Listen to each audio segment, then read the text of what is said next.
कोणाचे आहोत हे आव्हानतात. म्हणजे स्वतःचं झाकून ठेवायचं आणि दुसऱ्याचं वाकून बघायचं. आणि निव्वळ हा स्टेटस बदलला, हा एवढ्या करता बदलला की एकनाथ शिंदे साहेबांना त्रास होऊ नये, देवेंद्रजीला त्रास होऊ नये.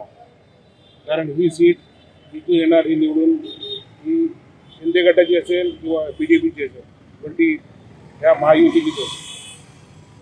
आणि कोण आल्यामुळे इथे काही फरक पडेल एवढं सोपं नाही. बिलकुल जास्त घाई करू नये आणि त्यांची इच्छाच आहे ना की त्यांच्या भावानी ही निवडणूक लढावी, तर तुम्ही शिंदे साहेबांवर राहा, त्यांना BJP मध्ये पाठवा.